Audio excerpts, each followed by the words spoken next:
আসসালামু আলাইকুম। আরও একটি নতুন ভিডিও নিয়ে হাজির হয়ে গেছি। আমি তোমাদের পাখি আপু। কে কোথা থেকে আমার ভিডিওটি দেখা শুরু করেছো তা তো আমার জানা নেই। আল্লাহর অশেষ রহমতে আমার পরিবার নিয়ে আমি ইনশাআল্লাহ ভালো আছি। এই তো আজকে কিন্তু সকালে নাস্তা দিয়ে তোমাদের সাথে শুরু করেছি ভিডিওটি। আমি কিন্তু সকাল সকাল উঠে রুটি তৈরি করেছি, সাথে ডাল বোনা করে নিয়েছি।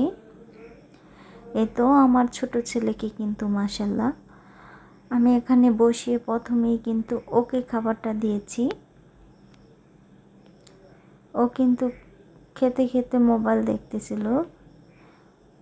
এখনকার বাচ্চারা কেন জানি মোবাইলে আসক্ত হয়ে পড়ছে। বেশি বেশি মোবাইল দেওয়া কিন্তু ঠিক না। আমি কিন্তু ওর মোবাইলটা একদমই দেখা কমিয়ে দিয়েছি। শুধুমাত্র 3 বেলা খাবার সময় দিতেই হয়, না দিয়ে আর পারি না। মোবাইলটা যদি খাওয়ার সময় হাতে দেই তাহলে কিন্তু মোবাইলটা দেখতে দেখতে সুন্দর মতো খাওয়াটাও কমপ্লিট করে। এর জন্য বিশেষ করে মোবাইলটা দেওয়া হয় খাওয়ার সময়। আমার পরিবারের মিষ্টি আপুরা কি আমার মতো এই একই কাজ করো? না আমি একদমই একা এই কাজটা করতেছি, না আমি আমার বাচ্চার জীবনটা নষ্ট করে দিতেছি আমার নিজের হাতে। এই তো এ কিন্তু এখান থেকে অর্ধেকটাই রুটি খাবে, এর বেশি খাবে না। পরে আমি এখান থেকে আবার শুরু করে দিই নাস্তা শেষ করে। আজকে অনেক কাজ আছে। দেখো আমার বেসিনটা প্রায় অনেকটাই লাল হয়ে রয়েছে। এই বেসিনটাকে আগে হারপিক দিয়ে 5 মিনিটের মতো মেখে রেখে দেব। তারপরে কিন্তু মাজনি দিয়ে মাজলে একদমই ঝকঝকে ফকফকে হয়ে যাবে। কে কে আমার মতো এই হারপিক দিয়ে বেসিন পরিষ্কার করো? আমি কিন্তু প্রায় 3-4 দিন পর পরেই কিন্তু হারপিক দিয়ে বেসিনটা পরিষ্কার করি। যেহেতু আমাদের পানিতে গ্রামে অনেক আয়রন, তার জন্য বেসিনটা একদমই লাল হয়ে যায়। সাদা বেসিন হলে আর কোনো কথাই ছিল না।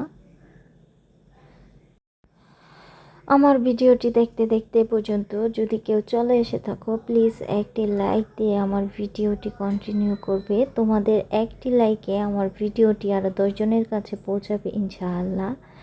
ভিডিওটি যদি আরও বেশি ভালো লাগে তাহলে প্লিজ চ্যানেলটাকে সাবস্ক্রাইব করে বেল নোটিফিকেশনটা অন করে রাখতে পারো। তাহলে আমি ভিডিও ছাড়ার সঙ্গে সঙ্গে তোমাদের মাঝে পৌঁছে যাবে। তোমাদের সময় মতো তোমরা নিশ্চয়ই আমার ভিডিওটি দেখে নিতে পারবে। এই তো তোমাদের সাথে বক বক করতে করতে কিন্তু আমি 5 মিনিট হারপিকটা মেখে রেখে তারপরে কিন্তু আবার মাজনি দিয়ে ইচ্ছে মতো মেজে নিলাম। মাশাল্লাহ খুবই সুন্দর হয়ে পরিষ্কার হয়ে গিয়েছে।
বেসিংটা পরিষ্কার করে সাথে পানির ফিল্টারটাও পরিষ্কার করে নিয়েছি। এই তো ফ্রিজটাকেও কিন্তু উপর দিয়ে মুছে নিয়েছি। এই তো মাঝখানে কিন্তু আমার একটা খাট আছে, খাটটার উপরে অনেকটা ময়লা জমেছে। এই ময়লাগুলো এবার পরিষ্কার করব।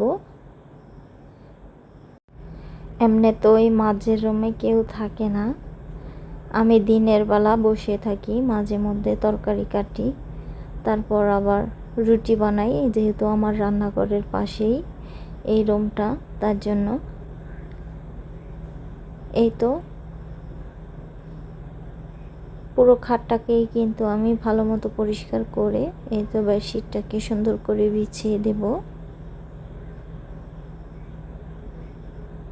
এক সাইডে আমার রুম, আরেক সাইডে শ্বশুর শাশুড়ির রুম, আর মাঝখানে কিন্তু এই খাটটা আছে।